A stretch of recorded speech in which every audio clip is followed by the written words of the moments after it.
I'm Andy Hillenburg, and this is where they filmed that scene. I didn't even realize I had that. We built this car, a right-hand drive car, special for the movies. This might be the largest racing seat ever made. The shop we're about to go into, you have definitely seen the inside of before, but you may not know it. This is where they filmed all the outtakes to Talladega Nights. I've been involved in racing my whole life. Driver, owner, crew member, race official. Remember, if you don't chew Big Red, you ain't, you gotta beep. Chew Big Red, yeah. This was home of Dennit Racing and the movie Talladega Nights with Will Ferrell. We've got to do a few other movies, Dale, the Dale Earnhardt Story, and Herbie Fully Loaded. Oh, probably about 120 or so of the race commercials. If you've seen a race commercial in the last 25 years, chances are pretty good that we had some equipment in it or was driving in it or doing something. When you walk in here, this feels like one of these places that you have seen before, but you don't know why. Like this right here, I feel like I've seen that before. Yeah, they actually built a set right here and used this for a Haviland commercial back when Jamie McMurray drove the Haviland car, and this was all part of the super secret lab that they built. I'm curious about what particular positions were used in Talladega Nights and the scenes and what your experience was like during that process. Well, we ended up providing probably 20 of the cars for Talladega Nights. They originally started out doing them all themselves, and then they needed 80, and there was just no way they could do it in 3 to 4 months that they had to get ready. It took them a month or so to realize that, and then next thing you know, it was like, oh, here we need this, and this. And so we provided all the cars from the 90s era when he had the Laughing Clown car, and that was actually part of our collection for a while, and that car was sold to a guy up in Pennsylvania. And kind of wish we still had that car actually now, but at the time when you have so many race cars and things in the way, you need room, and most of the building stuff was here. And then we would actually film a lot of our scenes. We were Unit 2, so we filmed a lot at night, while the first unit, Will Ferrell and John Riley and those guys would film during the day. So there was a lot of times when it was 24-hour production. The schedules were so crazy. I remember Will Ferrell actually wanted to meet me. It's a funny story. He won't remember this, of course, but he wanted to meet me because we, like I say, we supplied some of the cars, and he sent word over, hey, come over, or somebody did, Will wants to meet you. And I'm like, look, I'm busy. You guys aren't going to get a movie if I don't get my job done. So I was always busy. And then one day, they actually filmed all the Victory Lane shots in the movie were filmed in our parking lot. They built 2 or 3 different sets and then would change the signs, California Speedway, Martinsville, or whatever speedways they use. They'd change the signs, and all the group shots were done here in our parking lot. So he was over here that day, and we were working on the car, and he came over, and they're like, here, meet Will. And I remember shaking his hand, and I'm like, look, I gotta go, I'm making your movie. And, like I said, he won't remember that, but I did. It was funny. I wish I would have got to talk to him a little bit more, but you know, those scenes were fun. My kids, they're all grown now, but they were all out there in the Victory Lane scenes, except the one, and the one where he met his wife.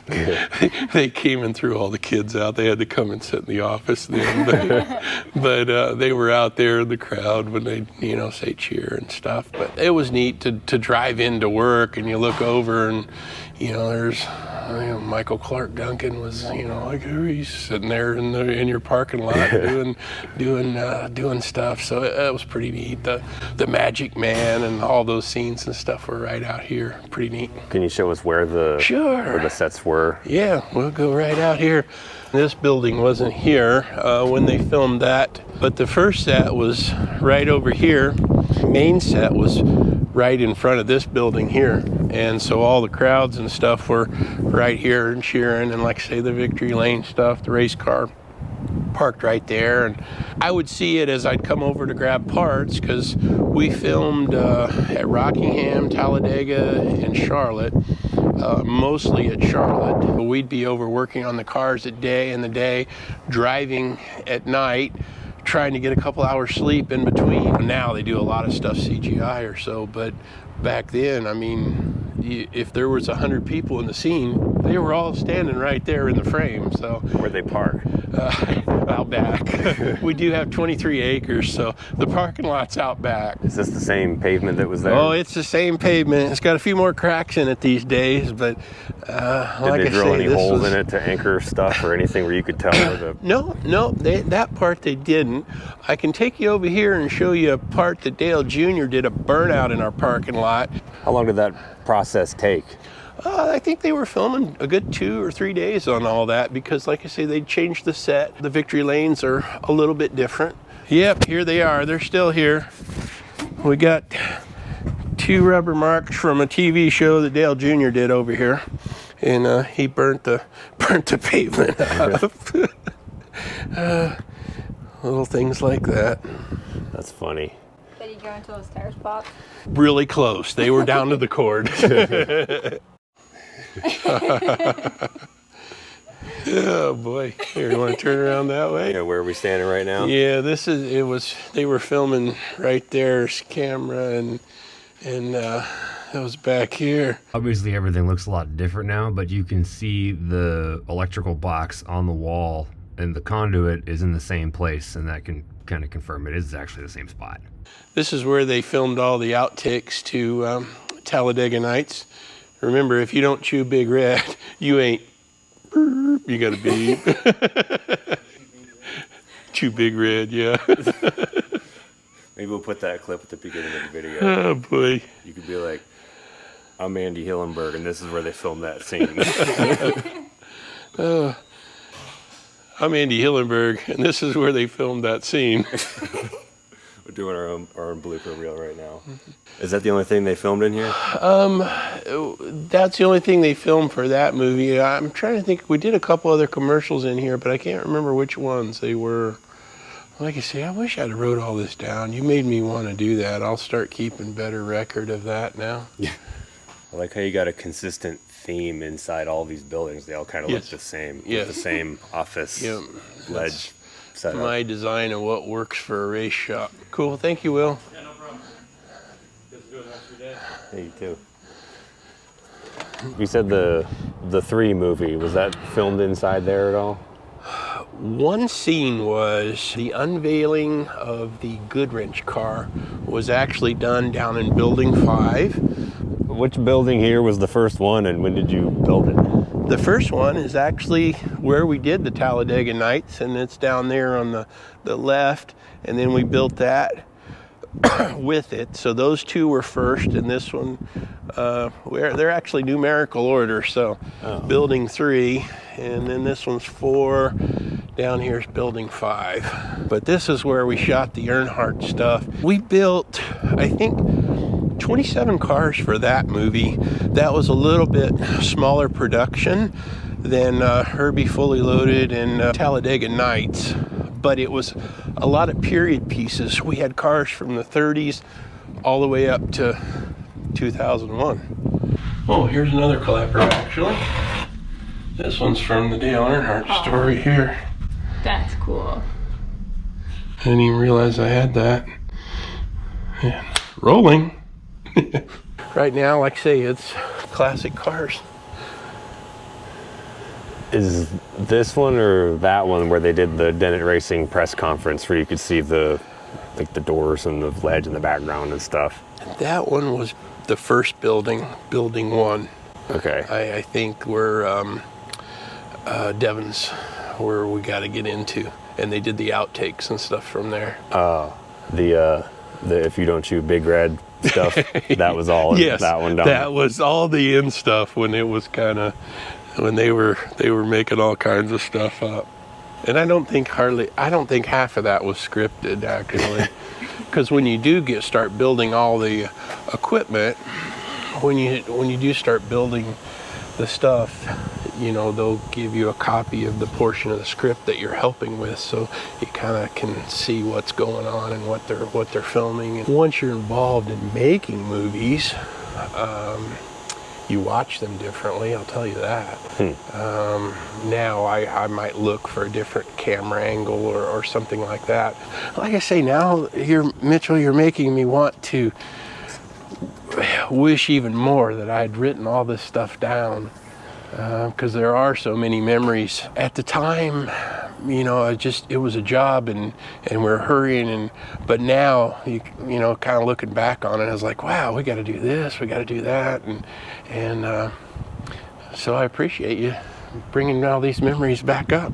That's what we're glad to do. We find that a lot with doing these, that just kind of looking at things and doing a little bit of, you know, rehydrating those memories makes stuff pop back up that if you're put on the spot doesn't necessarily live there all the time.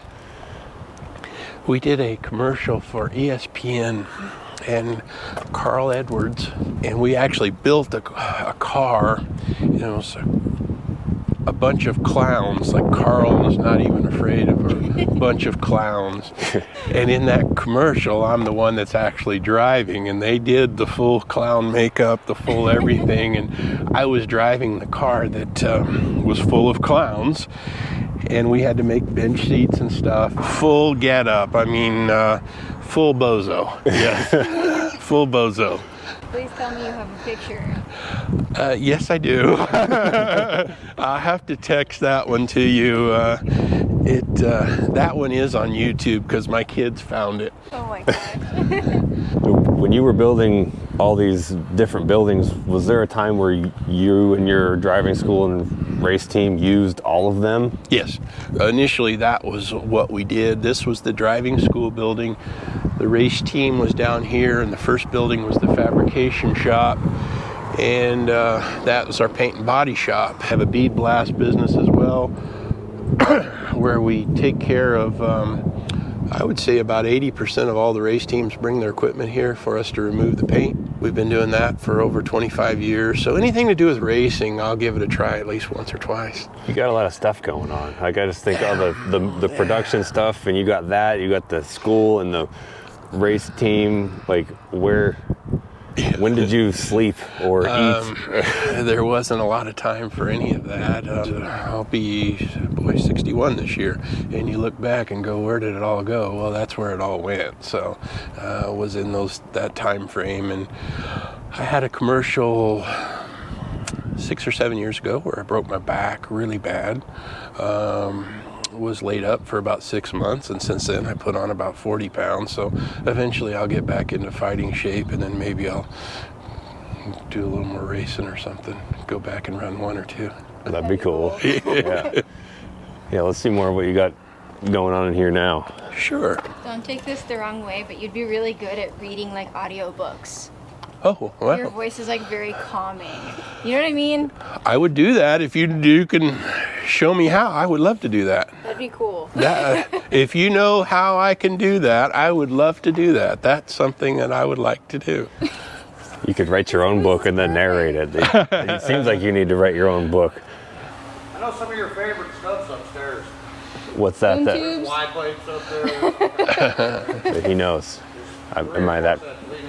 Oh, I do have a couple of things upstairs, actually. You must have talked to Tim. No, I'd like to show you before. Oh, really? But yeah, no, Tim worked here for a while, so. It's funny, whenever we got to see in here a little bit a couple years ago after we did the video with the Robert G's old shop with Tim Monroe. That's how we met him. Yep. He sent me a message, and then he's like, yeah, I work for Andy Hillenburg. You want to see the shop? So after we filmed that, he showed us in here, and I'm like, wow, that's really cool. So when we go building cars, this is where we'll start.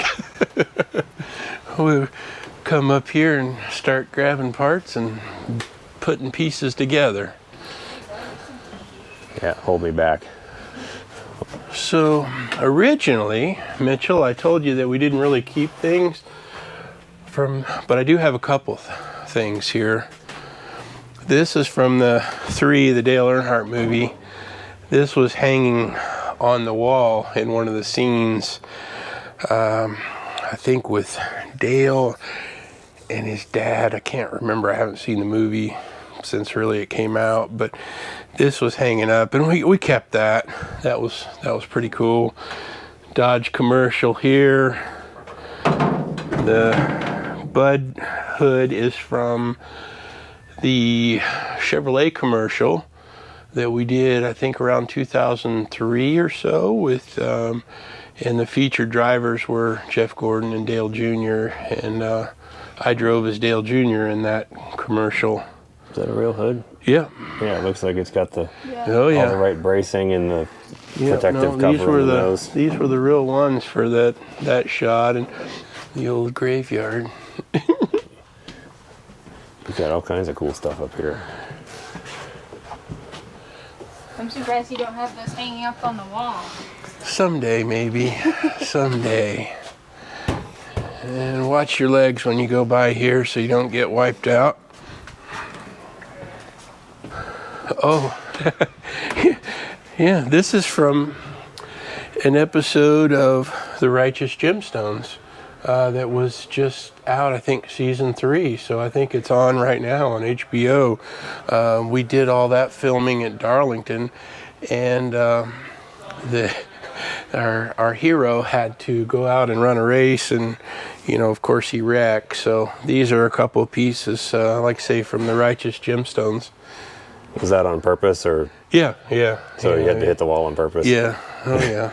So I guess I did have more movie stuff than I thought. Did you keep any older things from your own racing? I think I've got the hood. I had the body of the car. Oh, well, I did not plan this. This is the hood that I finished third at Daytona in for the Busch race, I think in 1999. So looks like it must have been an interesting finish. it was. Control. And a big trouble. Oh, and one comes upside down, chasing Atwood. And sliding through the grass, Kenton winds around. White and yellow flag. Atwood's car is destroyed. Andy Hillenburg gets in the back of him, and he gets into the outside wall. You can see the 18 car there. The hood's all torn up on it where he got in the back of Casey Atwood. Was right up and almost over Mike McLaughlin. But Gordon Gibbs, a friend of mine, he was crew chief, and he just passed away a couple years ago, and he had always kept that, and his wife gave it to me. So yeah, this one will go up someday. That was my pit board from the Indy 500 right there. When I got to run the Indy 500, so. When was that? 2000. Wow, I didn't know that. A long time ago. Bill Simpson for president. Yeah, Bill was part owner for that, and that is, those are the signs actually from the Indy days that hung over the garage in the when I did run Indy. BAM Racing. That was the year that I went up and tried to qualify for the Brickyard. We did not end up qualifying, but I kept those signs as well. So. You're from Indiana, aren't you? Yes. I grew up there on the south side, and so to me, Indianapolis was a very big deal. This is actually one of our movie seats here. I think this actually might be the one I broke my back with. They're made with special stuff, so you can hopefully keep from breaking your back. Oh, here's another one.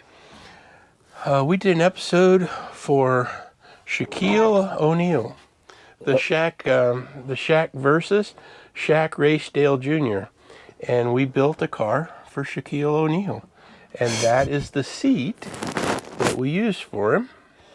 And then we filmed a Danica Patrick commercial for Aspen Dental, cut the bottom of the floor out of the car and the bottom of the seat, and she stood up in it, and there was a driver actor on her lap, so to speak, in the shot. So she was standing up with her back, and we used Shaq's seat since it was big enough for 2 people. And Can we get this out for size reference to see how massive it really is? well, to give you an idea, Shaq, when he was standing next to me, he called me coach because I was his coach for the episode to get him to race Dale Jr. And when I was standing next to him, I would look at his elbow. That's how big Shaq was, or is. I mean, he's Thing is huge. Was that custom made? Oh, yeah. For him? Oh, Like, yeah. There's no way. Yeah. Nobody makes a seat that big. I Yeah. couldn't even find one for me that was. There's actually the right size. another one around because we had to build a backup car. So we built 2 cars for Shaq in case one went down or he crashed, because filming was only 2 days and you wouldn't have time to get another one ready. So we actually built 2 cars for Shaq. And this one, like I say, it ended up getting a second life out of it with Danica. How did he do? If he ever watches this, which, Shaq, I love you, he did great in the practice deal. Absolutely wonderful. Like, I'm like, okay, and they had started it, and, you know, Dale's guys said, okay, how much they prepared his car over at Hendrick Motorsports, and they're like, all right, what kind of lap times can he run? Let's figure it out. So we'll get, you know, Shaq a 2-lap head start or whatever. So they had the time figured, but Shaq was actually doing great. And he went over to Dale Jr.'s shop, and Jr.'s showing him around, and like he had a uniform that he caught on fire and pictures of cars upside down. And quite honestly, it made Shaq pretty nervous that he'd signed up for that. We needed to do the practice and then go into the race, and he would have been way better. But after he had 2 nights to think about it, he didn't do as good. When Junior showed him a crash pile and cars tore up and pictures of cars on fire and a uniform that he had that was all burnt up, Shaq got a little bit more nervous, so he was a little bit slower on race day actually than he was in practice. And if he'd have run the same speed in practice, he might have beat Junior. Maybe. Was that carefully planned sabotage or just a coincidence? I think both of them were laughing about it. I think Junior knew what he was doing, but Shaq took it to heart there, and the first thing he said to me that morning when we showed up for the race, he's like, "Coach, I don't care what you do, just get me out of here alive." I'm like, okay. Like, okay, no problem. You're gonna be fine. Just do what you did in practice. But that was a fun episode. That's great. I was not expecting So he's that. just as cool as he seems. Oh yes. Yes, Shaq is a great person, a great representative for sports. He does a lot of things for people behind the scenes. Yes, he's, you know, in this day and age when you don't really get what you think you're getting, you get more than you think from Shaq. He's tremendous, absolutely tremendous. He's like a really cool guy. Yes. Like a good person. So see, you brought up more memories. I'd forgotten about that one, Mitchell. I'd forgotten about the Shaq Where's that versus. trophy from? Let's see. 1982, most unusual performance, Andy Hillenburg. That's 40-some years ago. What does that mean? I raced in every division they had. That division, or that racetrack, ran like 4 or 5 different divisions, and I raced in every division. I found a ride in every division, and that's what they put on there. So, yeah, well, I forgot about that.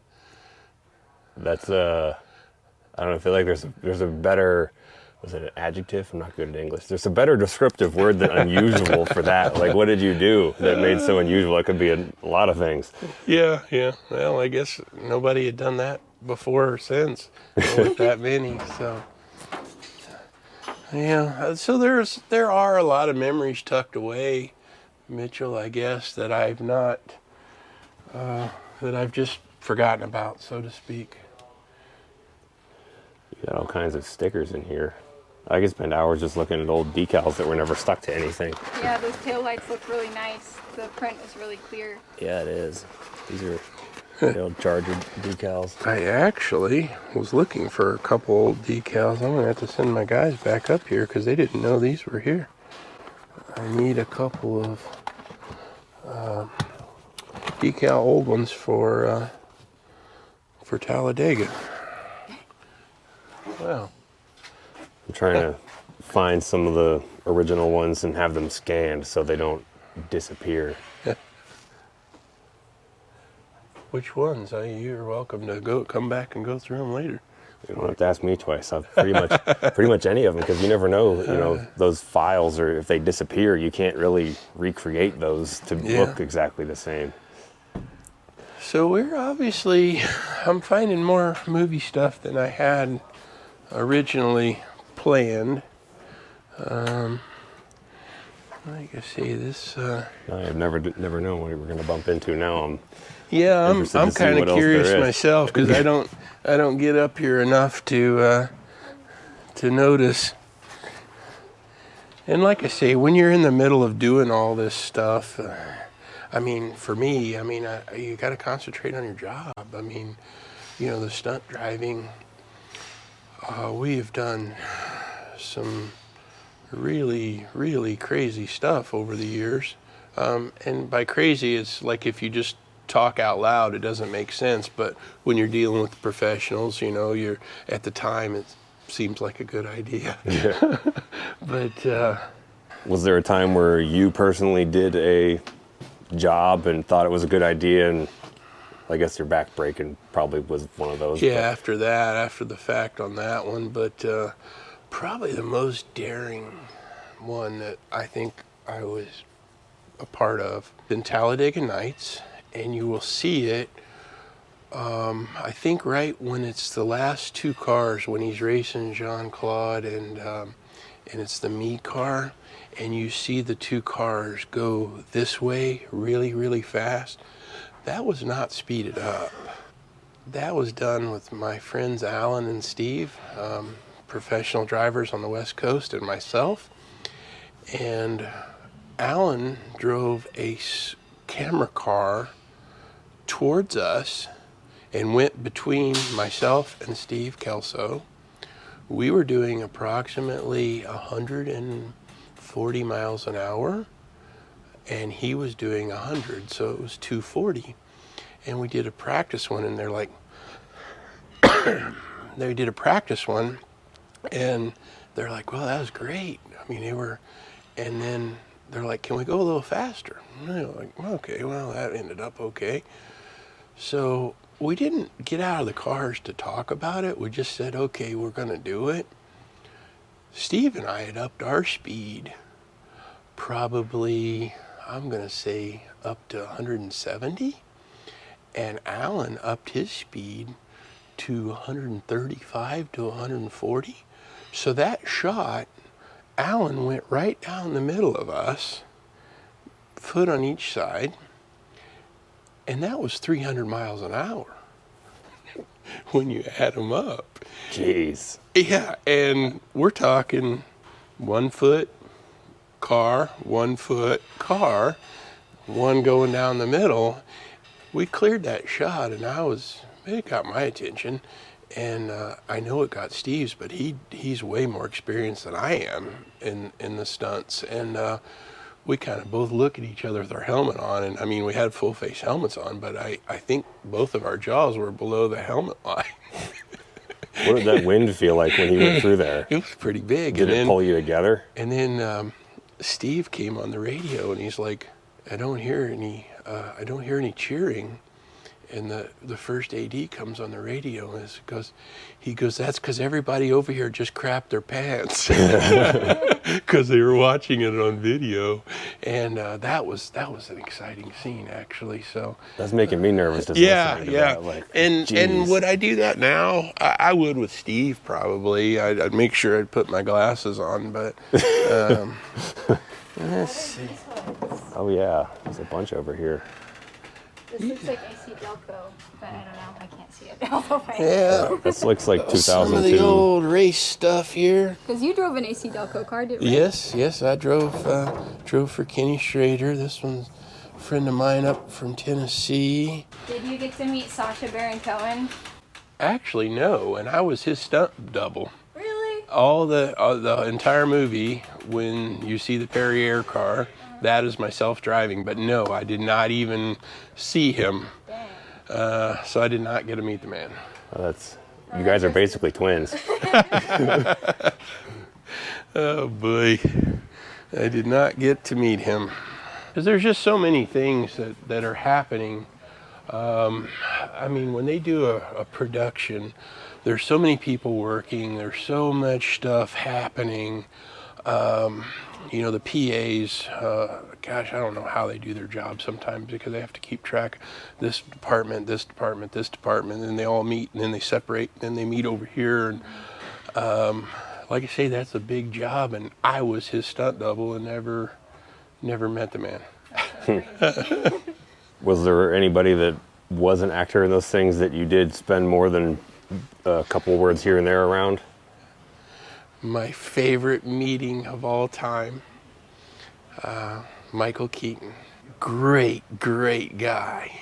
When we filmed Herbie Fully Loaded, he was Lindsay Lohan's dad. And we filmed that actually during the race, the Cup race in California was one of, you know, there was many days of filming, but that was one of the days, the actual race. And they put Michael with me, and they're like, okay, Andy's, you know, raced here in the Cup Series. He's ran the Indy 500, and Michael was a race fan. And anyway, he started asking me questions over and over, and I'm talking for like 25 minutes. I'm sitting here going, wait a minute, this is one of the biggest guys in Hollywood. And finally, I'm like, hey, whoa, I got questions too. And he started laughing, and I'm like, so, I said, you've been in all these movies, and I've seen almost all of his movies. And I said, you have to have, what's your coolest moment in all of this? So I flipped the tables on him, and he looks at me, and he's like, I am Batman. Oh my gosh. That's still one of my favorite stories in my life. And he looked at me and he got that look on his face. And he's like, I'm Batman. And I'm like, oh man, you're the coolest. And I got to bump into him a couple more times and on the set, this, that, and the other. But you know, he lives in his world, I live in mine. But that was one guy that I wish I would have been able to stay in contact with because I really liked him. Huh. Maybe he'll find this video if he's a race fan. He's from Pittsburgh too. I hope so. He's an outstanding guy, and we had a ball in that whole shoot there. That was I enjoyed my time with him. That hour and a half or so that was just me and him probably has been one of my favorites in all the movies. As far as memories of what I got to do in the movies was sitting there hanging out with him. Did you do the Cheetos car? Yes, we did. I remember that. Yes, I thought that was a good looking car.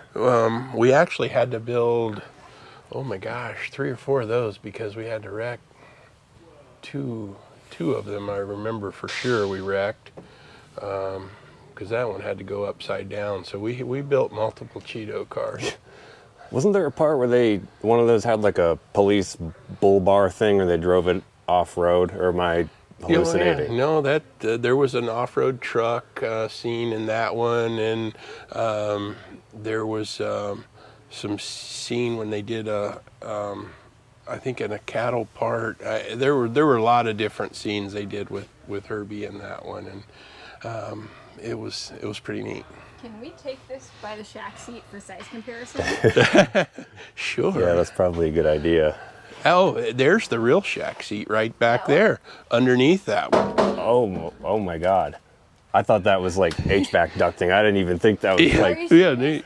That one? Oh yeah, we have to get that out. You're talking about the one on top, not underneath. This is underneath there. This is one of those things that really should be in a museum. There are only 2 Shaquille O'Neal racing seats in the world, and you have, well, there's 1.5 of them. Yeah, you have 1.5 of both of them. But you can see the bottom there. The other big boy seat fits right inside of it with room to spare. I'll make sure this gets put back. I got to see this thing. Yeah, no problem. Dude, that hasn't seen the sun for a while. It is an But ISP. Shaq, if you end up watching the video, buddy, give me a call someday. Hope you're doing well. Actually, I think both of you could probably fit in there.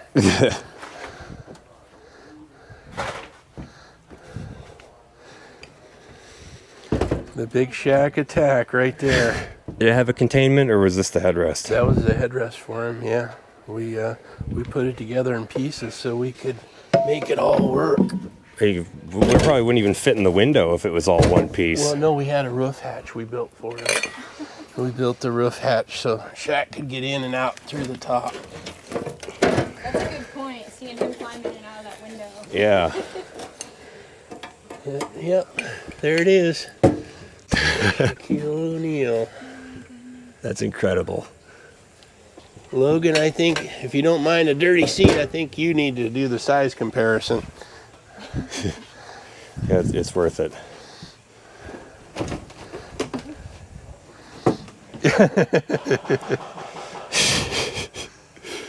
That's hilarious. This is not on my bingo card today. Shaquille O'Neal. Not at all. I was not expecting that. I didn't know you did anything with him. Yeah, like I say, the headrest is up here, so his head's up here. This might be the largest racing seat ever made. Unless Andre the Giant did something similar. I don't know who else it could have. Andre was a big fan. He lived over by Rockingham. He really loved his racing. That's where the holes are. No freaking way. Oh, there's a way. What the heck? How did he fit a helmet onto the roof? It was a challenge. I mean, when we had to get Shaq ready and in, and like I say, he went in through the roof, and it was a half-hour process getting him in and buckled up right, because like my job was, to keep him safe and make sure he was buckled in properly and all that, and then obviously coach him on the racetrack. But I mean, the first part of it was this part, keeping him safe in the car. Did you lower the floor? We did that. We moved the roll cage back and up a little bit. We made it was a custom race car for Shaq. Yeah, that's what I was thinking. It's like, like the firewall, like move the pedals forward. Like how did you make that work? Yeah. What happened to the car? One of them still exists. We turned them into fast track driving school cars, so people that came and ran at the school, got to drive them too. Obviously, we had to take the seat out and put in a different, but we made them big boy cars, so to speak. But one of them is still around here on the property somewhere. I think it's in a trailer, but it has the roof hatch in it. Huh. That's cool. That's insane. It's strange. I feel like I got hit with a shrink ray looking at this thing. We go on archaeological digs. Very often like I say, I didn't even realize when you're. We'll get it later. When you said how much stuff do you have, I'm like, I don't think I have very much. But I have way more than I thought I did. Hi, Patrick. Big time if this guy's here. How are you? Good. How are you? Yeah. So I watch your videos, so I enjoy them. Oh, thank you. Yeah. Nice to meet you. Patrick Donahue. Mitchell. So, He crew chiefs Parker Kligerman on the NASCAR Xfinity side. Oh, okay. He runs their team, the 48 car that you'll see Saturday night. yeah. Like, that's cool. I guess you're making a cameo unless you don't want me to put this in there. Oh, no. You just stopped by to say hi. I stopped by to see Andy. I didn't realize he was going to be on the next YouTube video. So. We made a big mess, sorry. Yeah, that's all right. Did you seek out getting into this stuff, or did somebody say, hey, Andy'd be good for that, and just call you one day with a weird question? It happened by accident. Papa Joe Hendrick and I, Rick's father, we were pretty good friends. And he's actually a cornerstone of a lot of my success. I really miss Papa Joe. Hendrick Motorsports did Days of Thunder, and the general manager at that time was Jimmy Johnson. Not the driver, but Jimmy Johnson ran Hendrick Motorsports, and these people came to him about making a movie. And Jimmy and Pop were talking, and Pop send him down there. And so Jimmy called me and he's like, here, you need to make this movie for these guys. And I'm like, well, you guys made Days of Thunder. He goes, nope, we're out of the movie business. This was 1994. And I'm like, I don't know how to do this.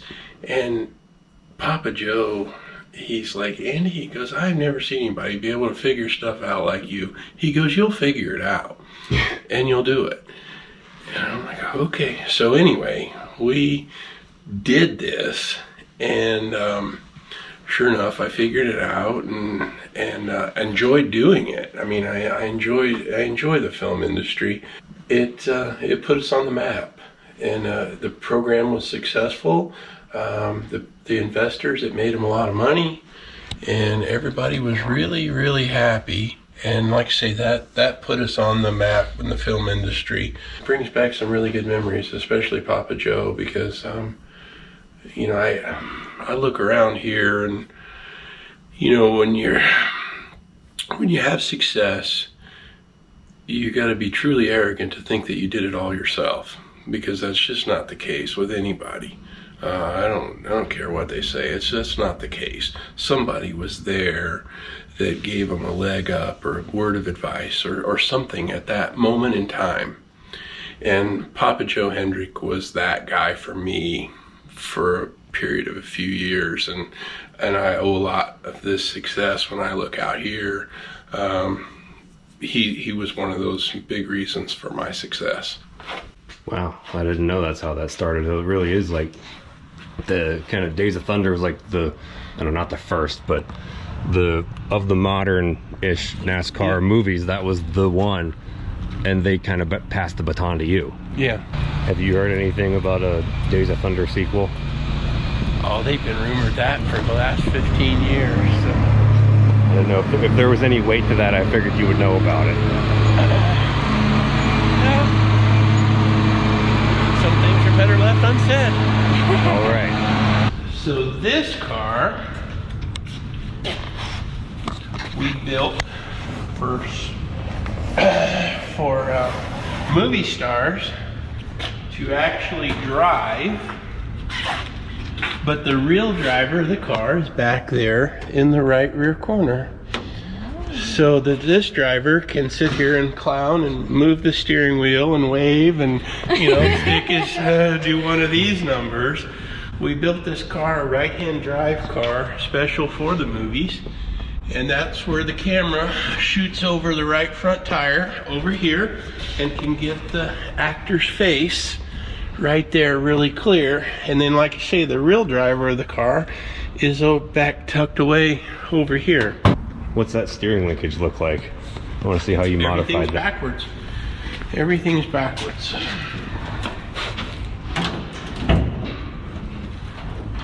So on all the stock cars, the steering box is over here, and it runs, and there you can see where the steering column actually comes out if they were driving the car, but it's cut, but the whole piece is there, so it appears as the actor is driving. And all the real steering stuff comes in over here on the passenger side of the car. Are the master cylinders inside the car? Yes, they're back there on the floor pan. You can see those. Oh yeah. So that's actually the real driver of the car right there. And we use this 2 or 3 times, and it's actually from the movie Tara Rempum from Bollywood, is how this one's painted up. And the Indian actor that drove the car actually was a good sport, and he sat in there in a lot of the scenes, and we would drive the car and through traffic and this, that, and the other, and he was doing his scenes where he was right on top of the steering wheel and making it all happen. So another movie car I didn't realize. It's pretty cool that people on the complete opposite side of the world would have interest in this stuff. Like, it's just cool. It was India makes more movies a year than any other country, and this movie was ranked number 7 at their box office that year. That's it really was cool. A very successful movie. Did they do any of the filming with your stuff over there? It was all our stuff. No, we did everything at Rockingham Speedway, actually. Okay. And a little bit at Concord Motorsports Park too. I'm interested in with the Pontiac over here. That these are kind of a rare thing to see at the Grand Prix. We built that for a vintage car, and we originally were restoring it because it was believed to have been Tony Stewart's pole car from the Brickyard. When he sat on the pole, he did not win the race that year, but he sat on the pole, and we were rebuilding it back to Tony Stewart, and we got 90% done and realized that it wasn't Tony's pole car. So it is 90% done, and it will be in a vintage race at some point. So this car over here, if we can work our way to it, this is what we call our seat buck. And we have filmed, oh gosh, 30 commercials with this car over here. It's a partial car, and it's made just for filming. Watch your step through there.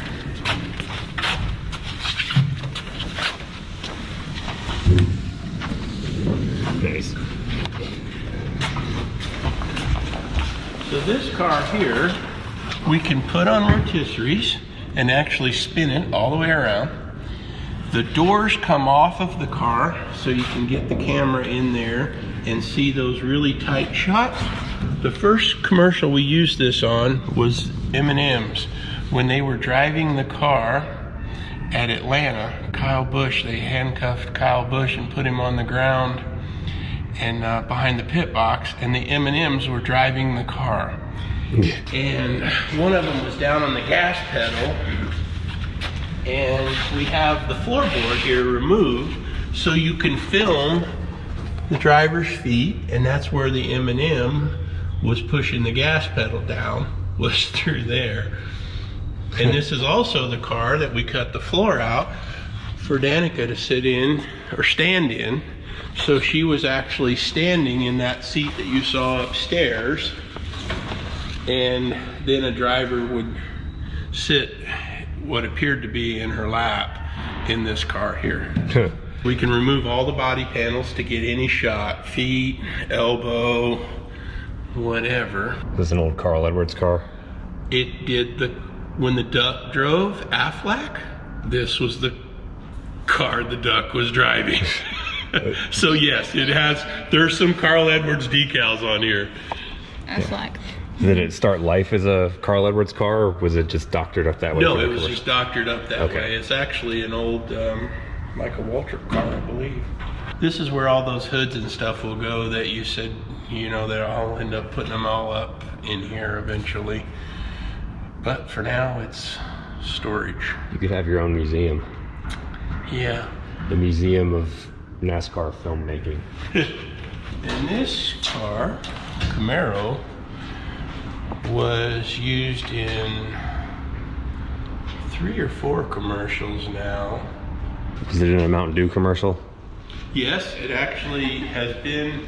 Oh yes, this is the car, and you can see if you rub your hand right here, when Chase Elliott did the car jump and grabbed a Mountain Dew out the hand, and that was this car. But this car's been flying through the air, and it was about a year after I broke my back, so I couldn't do the job, and Stanton Barrett actually did the jump, and he showed me how to do it without breaking your back too. So it's like, man, I wish he'd have showed me on the first one.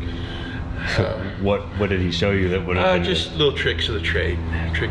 Guys like that have done it their whole life. I do it, but I consider myself part-time. I'm a racer first, and I film stuff is kind of, I don't know, my hobby, so to speak. It's a paying profession, but I'm a ham and egger compared to guys like Stan Barrett and Steve Kelso, and those guys are the masters.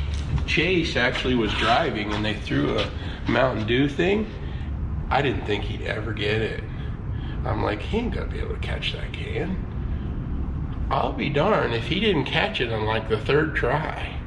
He had a left hand out the window, driving the car, and he drove by like slow. They threw a can out, and the first one, rolls off, but he actually caught that can, and I'm like, man, Chase Elliott should have been a baseball player. because I did not think I thought we'd be there all day. And he got that shot in like 15 or 20 minutes, and I commend him. Like I say, left-handed driving, and they threw a can in the air, and he actually did grab it. He's not a lefty, is he? I don't think so. Most people aren't. But that was that really happened in this car. Probably like, sooner I catch this thing, sooner I can go home. Yeah. That was the case. He's like, yeah, I can do that. I'm sitting there laughing. I'm like, you can't do that. He did it. The more we walk around, the more I see Mitchell. If you look over there, you see our gazebo, which is the one that Tony Stewart drugged behind his Mahindra tractor for that commercial. That's it. They're just like, you want this? You're done with it? So we have our gazebo from the Tony Stewart commercial. So like I say, this has been fun for me. I do appreciate you doing this, because I got to see and think of things that I haven't thought about in years. But that one's from a couple of years ago, and we set it up there so it'd be in the shade. And so there's stuff everywhere, I guess, that I just haven't. There's a bunch of these you're bringing up that I haven't seen a lot of these. I'm gonna have to go watch them now. The Carl Edwards clown one, that was pretty good. I think type in Carl Edwards ESPN and you'll see that one. Oh, it was one of the ESPN ones? Yeah, I'm driving the clown car. Those were always funny. So right here, Mitchell, it seems like every corner I can find you something new. This is our camera car, which right now is tucked away. But there are 2 seats in there. The stunt driver on the driver's side and the camera operator on the right. And they do all the pan and tilt for the camera. We built this car, I'm gonna say about 1998 or so. It's probably worked in, 5 or 6 movies and, at least 50 commercials. My best memories of this car are driving through downtown Charlotte at probably 80 miles an hour right down Tryon Street. That was pretty neat. Camera mounts on the back, camera mounts on the front. Then we can bolt them on the sides as well. Have a roof mount. We only used the roof mount twice. One was a Dodge commercial when a Dodge race car jumped out of Charlotte Motor Speedway. That was actually us with the camera on the roof. Yeah. It's been at least 2 years since we've used this car. Used it on the Goodyear commercial that we filmed with Dale Jr. Did it start life as a Buick? It looks like yes, a 88, 89 Regal. It actually raced in the Sportsman Series over here when NASCAR had the Sportsman Series in the early 90s. And this was one of our race cars after the Sportsman Series shut down. I'm like, well, what am I going to use this for? And next thing you know, there was a commercial coming in. Do you have a camera car? I was like, yep. Yeah. And we built this, and like I say, used it quite a bit over the years. Did it have a cup history, or did you build it from scratch? You know, used to, I knew my race cars as well as I knew my children. I could tell you where it came from, when I got it, what we did to it, what races it ran. But in the last 30 years, I'm going to tell you I've owned or built 300 cars. So I kind of lost track, so I don't really remember most of them anymore as far as their exact history. There weren't that many Buick teams back then. It was like Stavola and Bernstein. You know, my first Cup start was in a Buick. They were cool. I like those. 1991. A funny story. That car actually sits in the Talladega Museum.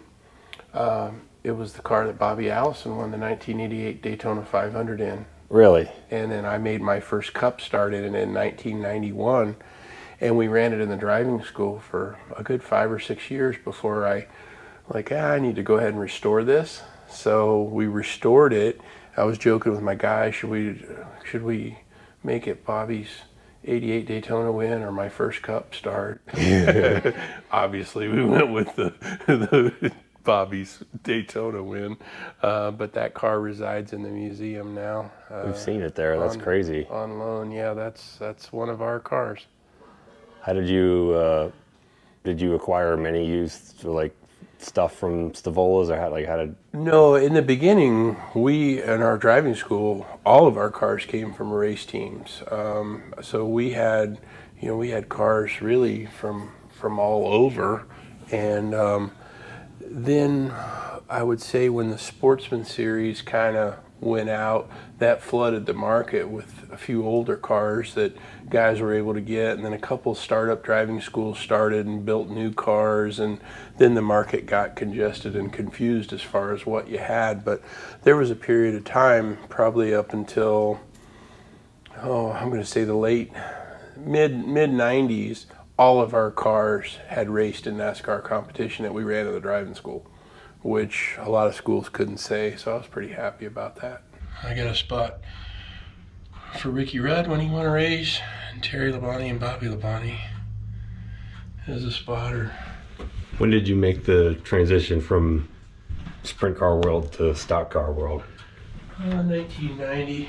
This is actually from Terry.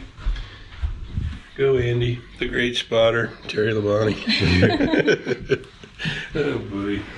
Never seen one of these. A real one. Yeah, a real one. Well, here you go.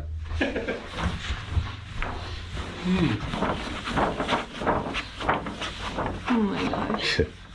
Talladega Nights movie poster.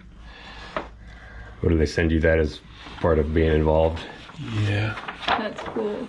Did you get to see it before it was released or anything special like They had a that? special screening for us. Yes, that was really cool. We got to go see it as a group. The people that are gotta make it. They gave me the clapper board. You want to do the thing? It's rolling. Rolling. We hope you enjoy watching these videos as much as we enjoy making them.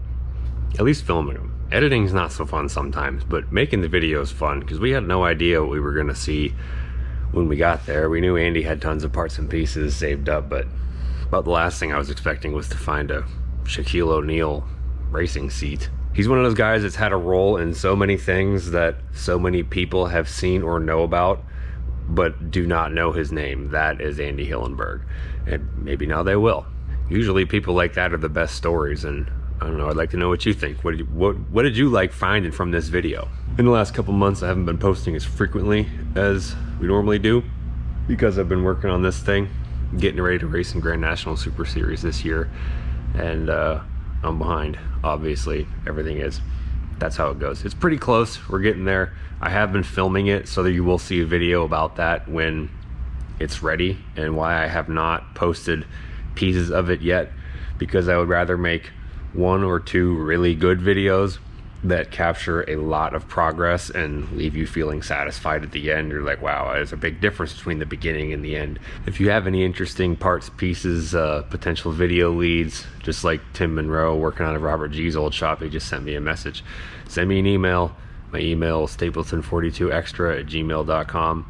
And don't forget to check out Stapleton Auto Works, where you can find the hats and shirts we're wearing, that kind of thing. You know, won't push that too much. It's there if you want to rep the channel. If you don't, that's fine. But it'd be cooler if you did.